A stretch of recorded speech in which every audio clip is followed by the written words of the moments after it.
प्रभु यीशु के सामर्थ्यवान नाम पर मैं आपका स्वागत करता हूं और अभिवादन करता हूं। जय यीशु, हालेलुया। 31वां दिन है हमारे बाइबल तीर्थ यात्रा के।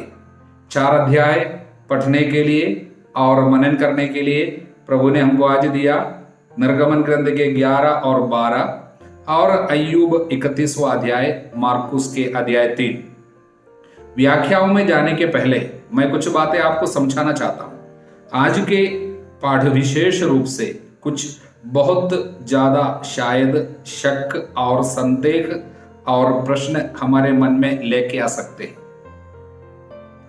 क्योंकि अध्याय 12 जो है पास्का का भोज और 10वीं विपत्ति जो पहलौठों की मृत्यु है और इजरायलियों का मिस्र से निर्गमन है, पास्का पर्व की रीतियां है, यह सब अच्छा से ध्यान से कोई पढ़ेंगे तो जरूर कुछ प्रश्न मन में आ सकता है। मैं आपको बताना चाहता हूं, आपको जब भी कोई प्रश्न आएगा इसमें उसको अपने एक किताब में लिख के रखना। प्रश्न यह है, मैं आपसे कहता हूं, आप जब व्याख्या सुनेंगे शायद आप चाहते हैं कि फादर इसकी व्याख्या दे, लेकिन उस दिन शायद व्याख्या नहीं दूंगा मैं, मतलब उस विषय के आपके प्रश्न का उत्तर उस दिन नहीं मिला तो आप निराश नहीं होना। कुछ बातें हम अभी समझा नहीं सकते। बाइबल की कुछ रहस्य ऐसा है, धीरे धीरे इसको समझने के लिए हमको अधिक तैयारी की जरूरत है, प्रशिक्षण की जरूरत है। क्यों मालूम? क्योंकि पुराने विधान के ईश्वर के चेहरे को, उसके रूप को, उसकी रीति को समझने के लिए हमें यीशु को जानना जरूरी है। यीशु ही वो चाबी है जो पुराने विधान की सारी प्रश्न की तालाओं को खोल सकते हैं। इसलिए यीशु के बारे में जितना ज्यादा हम सीखेंगे उतना ज्यादा हमको पुराने विधान का सब कुछ का अर्थ भी समझ में आने लगेंगे। हालेलुया। इसलिए प्रियजनों, हम लोग कुछ बातों को धीरे धीरे छोड़ के भी ऐसा जाएंगे, लेकिन सब कुछ का उत्तर आपको हमारे ये सफर पूरा होने के पहले आपको पवित्र आत्मा दे देंगे, सिखाएंगे। सब कुछ पवित्र आत्मा का कार्य पूरा सिखाने का। हालेलुया। इसलिए आप निराश नहीं होना, ना गुस्से में आना, फादर कोई उत्तर ही नहीं देता है, हमारा मन में डाउट है लेकिन इसका कुछ बोलता ही नहीं है, ये नहीं सोचना।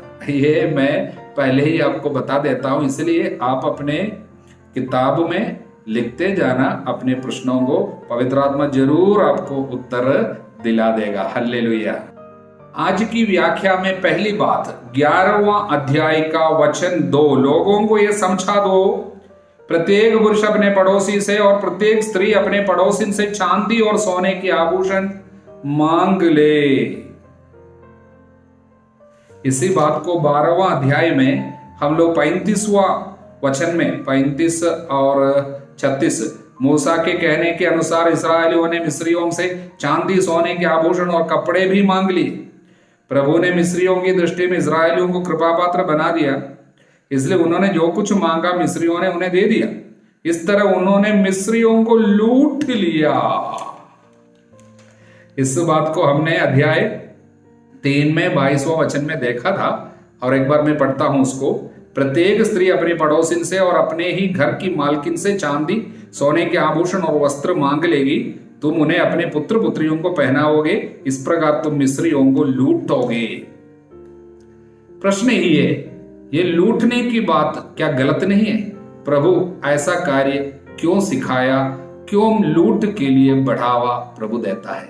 हालेलुया। प्रियजनों, इस बात को समझना है तो रिचर्ड चालन करके पवित्र शास्त्र में एक अग्रगण्य एक व्याख्याकार है, वो हमें समझाते हैं। जब ये शब्द लूट, स्ट्रिपिंग या व्हाट इज दैट, लूटिंग, जो इंग्लिश में भी लूट है, तो इसके विषय में जब हम सुनेंगे हमको ये समझना है, ये नहीं समझना है कि प्रभु पाप को बढ़ावा देता है, बल्कि इस बात को समझना है कि प्रभु इस्राएलियों को जो चीज सच में न्याय के अनुसार मिलना चाहिए था उनको दिला रहे, क्योंकि प्रभु न्यायी है। क्यों? काफी साल तक इजरायलियों को मिस्रियों ने दास दासियां बनाकर काम कराया, उनका तनख्वाह नहीं दे रहा था। न्याय के अनुसार उनको मिलना चाहिए था और उनको प्रभु न्यायकर्ता होने के कारण उनको दिला रहा था। वास्तव में ये इस्राएलियों के लिए न्याय के अनुसार मिलने वाले हक था। इसलिए संत ग्रिगरी हमको सिखाते हैं, ये जो चीज उनके पास से प्रभु इनको दिलाया, इस्राएलियों को दिलाया, वास्तव में मिस्रियों के नहीं थे, बल्कि वो इनके लिए आने की थी। कारण प्रज्ञा ग्रंथ अध्याय 10 वचन 17 इसके उत्तर के रूप में हमको बताते हैं, प्रज्ञा ने उनको उनके मेहनत का फल दिलाया। जब मिस्र देश से इस्राएलियों को लेकर जाने की बातें जब प्रज्ञा ग्रंथ में लिखी है, ये बात भी लिखा है, उनके मेहनत का फल भी दिलाकर लेकर गया। ये यही है। दूसरी एक बात है, वो ये है, मिस्रियों ने गलत कमाई एकत्रित किया था। जो भी पाप की कमाई एकत्रित करता है वो उनके पास नहीं टिकेगा, उनके पास से वहां चला जाएगा जहां पर उनको पहुंचना है, जिनके लिए उनको पाने का हक है, उनके पास पहुंच जाएगा। अनेक वचन हमको बाद में याद दिलाएंगे। हालेलुया। और अब हम एक विशेष बात पर पहुंच रहे, वो है हम 10वीं विपत्ति जो है, और 10वीं विपत्ति पहलौठों की मृत्यु है, उसके विषय में आपको काफी शक होंगे। और वो घटना और ये घटना, ये दोनों जुड़ी हुई घटना, इन दोनों के बीच में एक रिश्ता है। वो क्या है? इजराइल मिस्रियों ने काफी साल तक इस्राएलियों से काम करा करा के उनको अपने मेहनत का फल ना दिला दिला के अपने ऊपर एक विपत्ति को संजोए रख रहा था। हर एक परिवार में इस तरह का पाप था। हर परिवार, हर मिस्री के परिवार पे इजरायली लोग काम करते थे, दास दासी बनकर। और उन लोगों ने सब पाप की कमाई एकत्र किया, यानी अपने अंडर में अब काम करने वाले लोगों को उनके मेहनत का फल समय पर उचित फल नहीं देते हुए इन लोगों ने अपने ऊपर एक विपत्ति को इकट्ठा करके रखा। वो विपत्ति का नाम है मृत्यु। वचन हमें बताते हैं, मैं आपको कई बार इसके विषय में शायद कुछ थोड़ा सा बताया था और इसको हम बताते बताते जाएंगे, इसलिए एक बार बताई हुई बात फिर से जब आएंगे आप गुस्सा नहीं करेंगे। हालेलुया। और इसलिए प्रज्ञा सूक्ति ग्रंथ के अध्याय 1 वचन 18 और 19 मैंने याद दिलाया था। ये उनकी गति है जो पाप की कमाई एकत्र करता है, ऐसी कमाई मनुष्यों की जान लेगी। और ये ऐसी कमाई इकट्ठा करने वाले अपने लोगों का वध कराते हैं। मतलब माता पिता जब इस तरह का पाप करेगा, अपने बच्चों के ऊपर ये विपत्ति आ सकती है। इसलिए प्रज्ञा ग्रंथ के अध्याय 21 में इस विषय को फिर से प्रभु बोलते हैं। इस तरह अनेक जगह में हम देखेंगे। 21वां अध्याय वचन 6 में झूठ से कमाया हुआ धन असार है, मृत्यु के पाश में वो बांध देगा। और मृत्यु के पाश में किसको बांधा?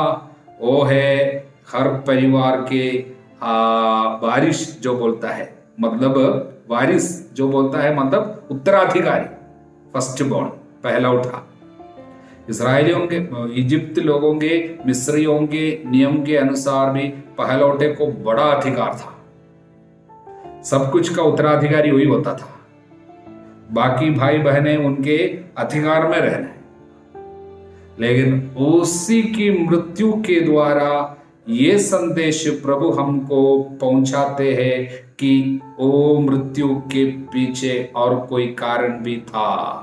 और दूसरा एक और कारण है, हम मिस्रियों को पुराने इस निर्गमन ग्रंथ के पहले अध्याय से हम देख रहे हैं कितने ऐसे निष्कलंक बच्चों की हत्या उन्होंने की। इस्राएलियों के बच्चों को मार डालने का आदेश फेरो ने दिया था और कुछ साल तक बराबर कई निष्कलंक बच्चों की उन्होंने हत्या किया था। और इस तरह अपने बच्चों के ऊपर उन्होंने विपत्ति को ऑलरेडी बुला कर रखा था और वो विपत्ति अब 10वीं विपत्ति के रूप में इनके ऊपर आ रहे हैं। हालेलुया। अब हम एक बहुत बड़े प्रश्न में पहुंच रहे हैं, वो है ये 12वें अध्याय में 10वीं विपत्ति, वो है बच्चों को मार डाला गया, पहला उठे बच्चे।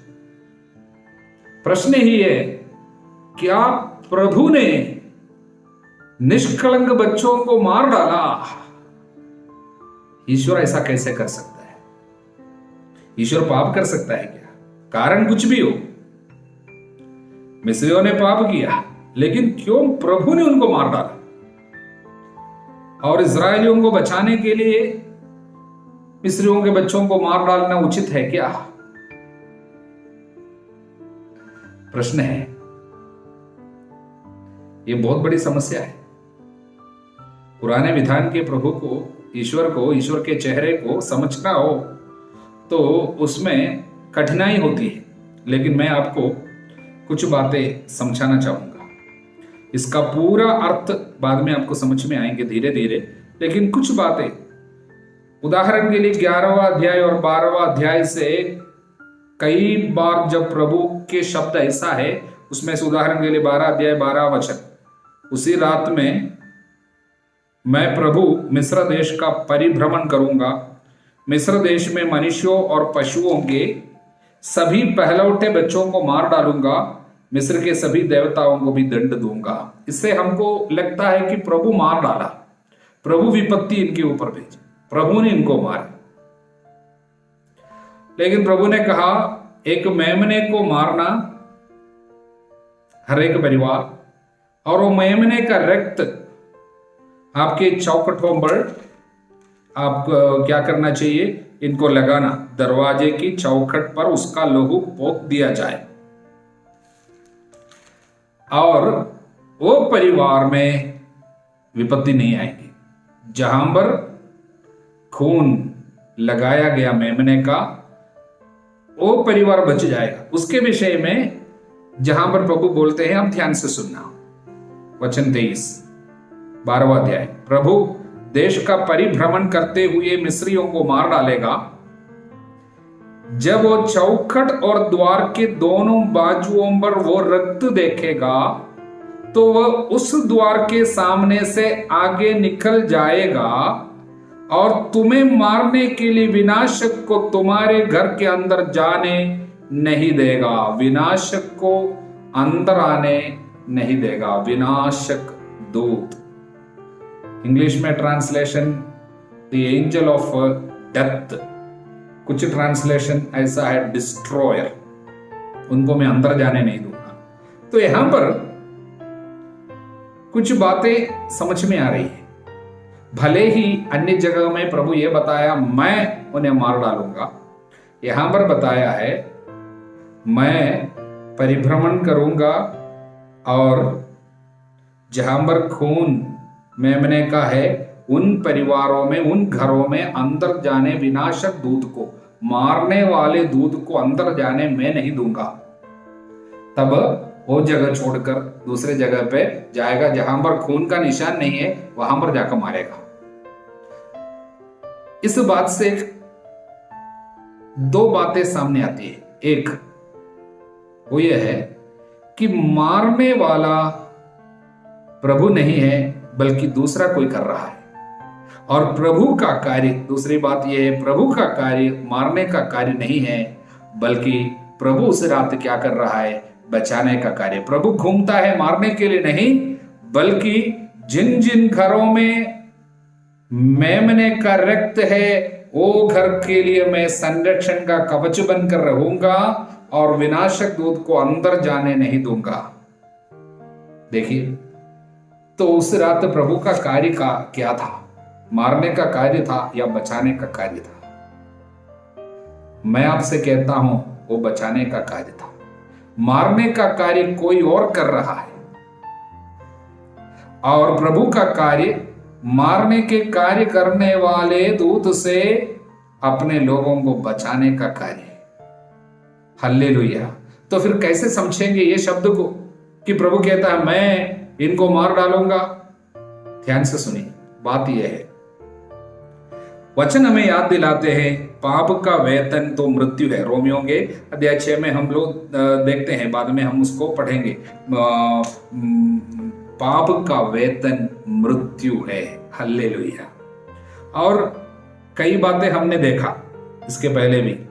उदाहरण के लिए, पाप की कमाई एकत्र करने वाला घर पे विपत्ति और मृत्यु लाएंगे, और जो कोई जिसके द्वारा पाप करेगा उसके द्वारा उन्हें यंत्रणा मिलेंगे।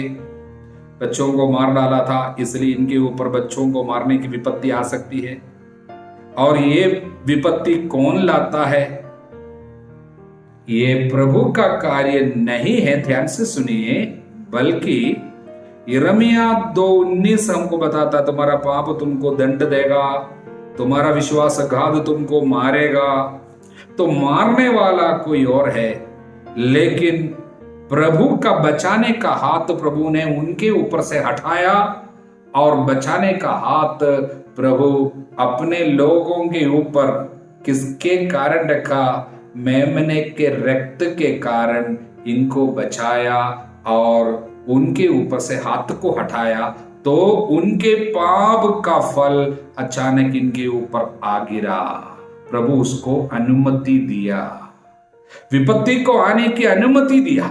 लेकिन बाइबल की भाषा में ऐसा लिखा गया है, मैं मारूंगा। इसका मतलब मैं उनको अभी तक मेरी दया उनको बचा रहा था, मेरा हाथ दे रहा था, मैं कृपा को वापस लूंगा, संरक्षण की बात में वापस लूंगा, तब इनका पाप इनके ऊपर हावी होगा। यही बात हुई है। प्रियजनों, इस बात को समझने के लिए धीरे धीरे धीरे हम आगे बढ़ेंगे, हमको पूरा समझ में आएंगे। लेकिन जैसे मैंने कहा, जब हम यीशु के चेहरे को पूरा देखेंगे, तब जाके हमको पुराने विधान का पूरा अर्थ और बाइबल की भाषा का मतलब सब पूरा समझ में आएंगे। लेकिन एक बात मैं आपको बताना चाहता हूं, विनाशक दूत जो मेमने के खून देखकर डरता है और मेमने के खून देखकर अंदर जाने से डरता है, वो विनाशक दूत प्रभु का दूत नहीं है। हालेलुया। एक और संदेश, जब तक प्रभु अनुमति नहीं देता है, कोई भी दुष्ट आत्मा को किसी के ऊपर हावी भी नहीं हो सकता, उसका अधिकार भी नहीं है। लेकिन प्रभु का अधिकार किसी व्यक्ति से, प्रभु के अधिकार का हाथ कब हट जाता है, तब जाके विपत्ति उनके ऊपर हावी हो जाती है। वो पाप पूर्ण विकसित होकर मृत्यु को जन्म देता है, प्रसव करती है करके हम लोग बाइबल में आगे देखने वाले हैं, आगे देखेंगे। हालेलुया।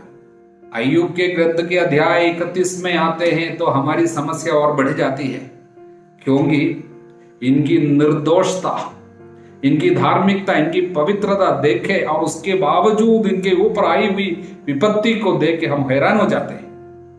देखिए, अपने दिल को खोल के वो प्रकट करते हुए अय्यूब बोलता है, मैंने अपनी आंखों के साथ समझौता कर लिया था कि मैं किसी कुंवारी पर दृष्टि नहीं डालूंगा, बुरी इच्छा से मैं नहीं देखूंगा।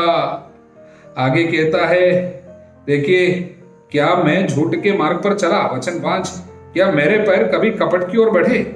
जब ईश्वर मुझे न्याय की तुला पे तौलेगा तो उसे पता चलेगा मैं कितना निर्दोष हूं। यदि मैं पथभ्रष्ट हुआ, यदि मेरा मन मेरी आंखों के पीछे चला, मेरे हाथ कलंकित हो गए हैं, तो मैंने जो बोया उसे कोई दूसरा खाए। पाप का स्वभाव ऐसा है, अगर मेरा हाथ कलंकित होता तो मैंने जो बोया उसे दूसरा कोई खाए, मैंने जो रोपा उसे कोई दूसरा उखाड़े, मेरे को नष्ट हो जाता, नहीं मिलता।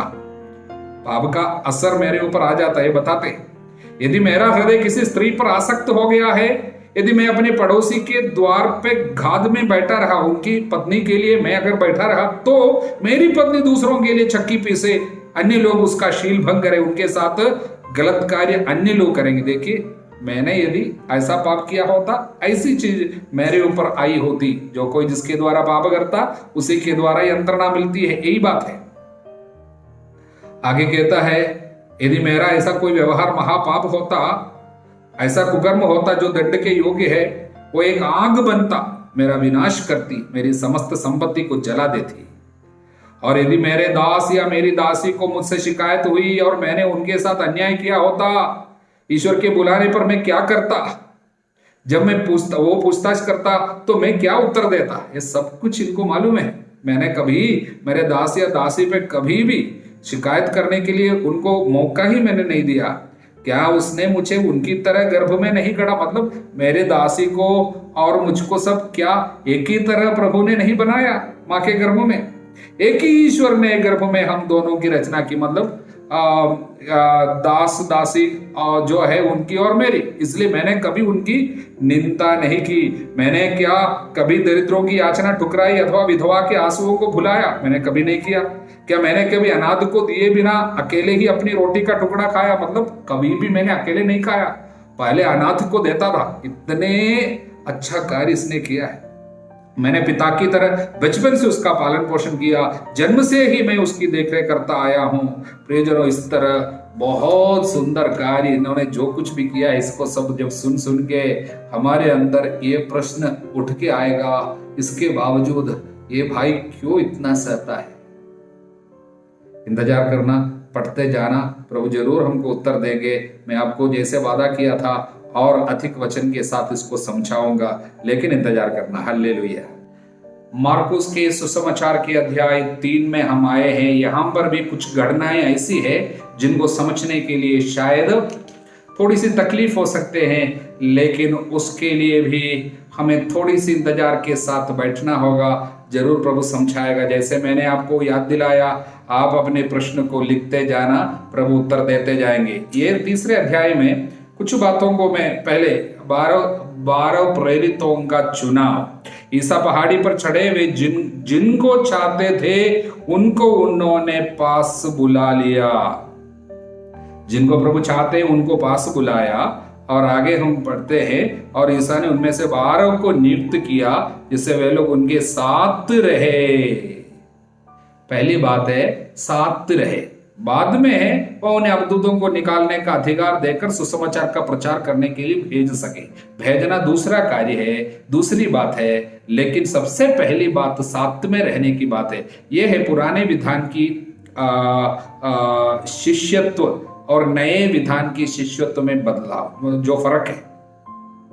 पुराने विधान में प्रभु किसी को बुलाता था और भेजता था। मूसा को बुलाया और बोला मैं तुमको भेज रहा हूं, जाओ। नबियों को बुलाता है, भेजता है, मतलब मिशन है। सबसे बड़ी बात है जाने की बात है, काम करने की बात है। उनसे प्रभु कराना चाहता है। लेकिन नया विधान में ऐसा नहीं है। बुलाता है, पास बैठना है, फ्रेंडशिप, ये पहली बात है। दोस्ती सबसे बड़ी बात है। पास में रहना, उसको महत्व देता है प्रभु। हालेलुया। और इसलिए प्रियजनों, काम करने से ज्यादा महत्वपूर्ण बात है पास में बैठना, दोस्ती में बढ़ना। और 12 शिष्यों को नियुक्त किया। नाम सीखना। आज यीशु के 12 चेले कौन कौन थे, नाम सीखना। हमेशा सिमोन से शुरू है। पहला सिमोन है, उसके तुरंत बाद 2 जन का नाम आएगा, जबदी के पुत्र याकूब और योहन। याकूब और योहन जबदी के पुत्र है। पेत्रुस, याकूब, योहन, ये 3 जन मिलके इनर सर्कल बोलता है। मतलब ये 12 शिष्यों में प्रभु 3 लोगों को स्पेशली चुना था, अपने काम में स्पेशल लगाता है। बाद में हम देखते हैं ये तीनों को कुछ कुछ जगह में स्पेशल लेकर जाता है, इसलिए इंग्लिश में उसको इनर सर्कल बोलते हैं। और ये जबदी के पुत्र याकूब और योहन को प्रभु ने एक नाम दिया था। उनका नाम है बोअनर्गस, प्रभु ने दिया। इसका मतलब गर्जन के पुत्र, मतलब इनका स्वभाव ऐसा था। आगे हम देखेंगे क्यों प्रभु ने उनको गर्जन का पुत्र रखा है। कुछ घटनाएं सामने आता, मतलब इन लोग ऐसे साहसी लोग थे, बहुत गर्जन के पुत्र थे। मतलब ऐसा स्वभाव था उनका। बाद में हम देखेंगे उसके विषय में। लेकिन एक बात, यीशु के साथ रहकर बाद में ये सब कौन बना? योहन। अंत में कैसा था वो आदमी? प्यार, प्यार, केवल प्यार का शब्द बोलता है योहन का सुसमाचार में और योहन के पत्र में सब हम देखते हैं किस तरह वो प्रेम की बातें केवल कहता है। देखिए वो कौन था जब बुलाया गया है, गर्जन के पुत्र थे, गर्जन के पुत्र को प्रभु प्रेम के पुजारी बनाते हैं। आगे हम देखेंगे योहन के साथ सब कैसे किया।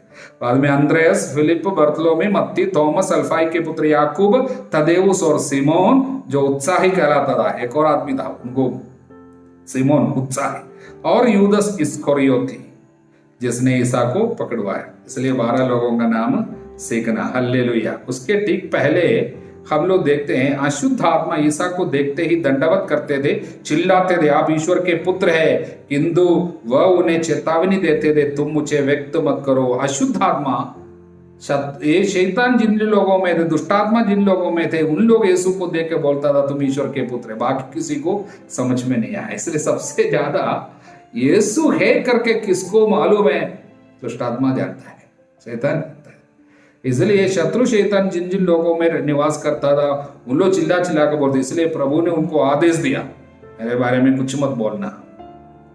लेकिन प्रभु जिनको अपने को प्रकट करने के लिए आया उन लोग बाद में हम देखते हैं यीशु को देख के बोलता है इसमें दुष्टात्मा है, ये शैतान के नायक नरक दूतों के नायक बेलजेबुल इसमें है, इसे बेलजेबुल सिद्ध है। देखिए ये बहुत बड़ा एक पाप है। इस पाप को प्रभु बोलता है पवित्र आत्मा का विरुद्ध पाप। मतलब प्रभु के अंदर पवित्र आत्मा काम करता है और पवित्र आत्मा के काम को देख के इन लोग बोलता है ये दुष्ट आत्मा है।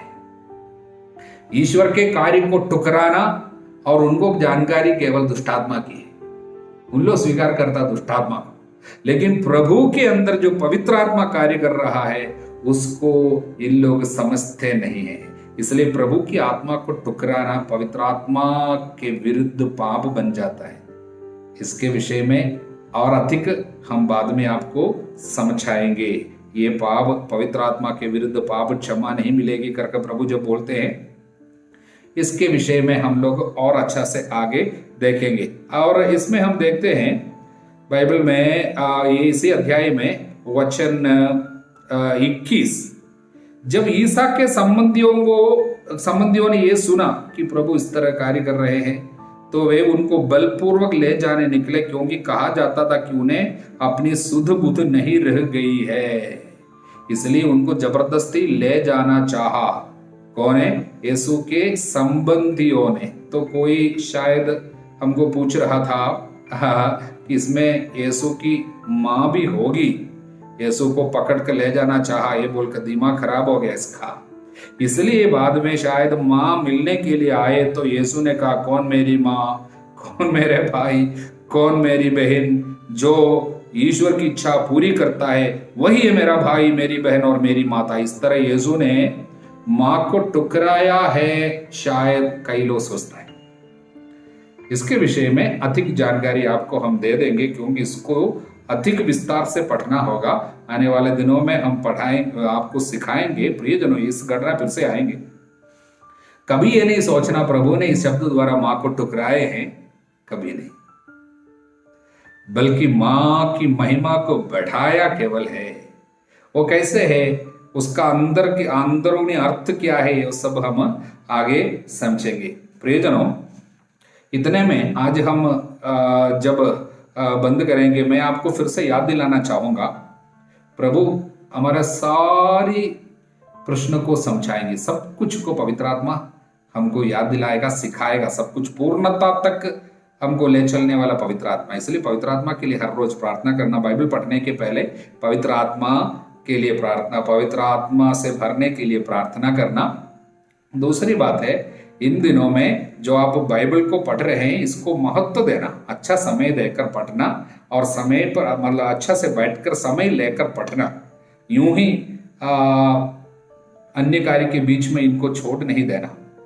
और बाइबल की व्याख्या को भी, ये जो आप देख रहे हैं इसको सुनने के लिए भी थोड़ा सा समय निकालना हर रोज। कुछ लोग सुनते नहीं है, हमको समझ में आते हैं, लेकिन कुछ लोग अच्छा से सुन रहे हैं। प्रियजनों, इससे आपको लाभ जरूर होगा, क्योंकि हम आपके लिए प्रार्थना करते हुए ये वचन दे रहे हैं और आप हमारे लिए भी प्रार्थना करना। इन दिनों हम भी कुछ तकलीफों से सब होकर जा रहे हैं, आपकी प्रार्थना हमें ज्यादा चाहिए। यहाँ पर हमारे निर्माण कार्य से जुड़ी हुई कुछ तकलीफ है और अन्य कुछ तकलीफ वगैरह भी है हमारा, आप लोग हमारे लिए प्रार्थना करना, प्यार से प्रार्थना करना। हालेलुया। प्रियजनों, मैं यीशु के नाम पर आपको इस समय आशीर्वाद देता हूँ। हर दिन जब आशीर्वाद स्वीकार करते हैं आपको विशेष कृपाएं मिलती है, इसलिए उस समय बड़े विनम्रता से आशीर्वाद स्वीकार करना, क्योंकि पुरोहिताई के अधिकार के साथ जब हम आशीर्वाद देते हैं उस दिन के लिए कुछ कृपा आपको मिल जाती है। कई लोगों की बीमारी दूर जाती है। हालेलुया। इसलिए आशीर्वाद स्वीकार कीजिए। हमारे प्रभु यीशु मसीह की कृपा, ईश्वर का प्रेम, पवित्र आत्मा का साहचर्य आप सभी लोगों के साथ बनी रहे, आप सदा सर्वदा अनंत काल तक। आमीन। जय यीशु। वचन जरूर पढ़ते जाना भूलना नहीं है। आमीन।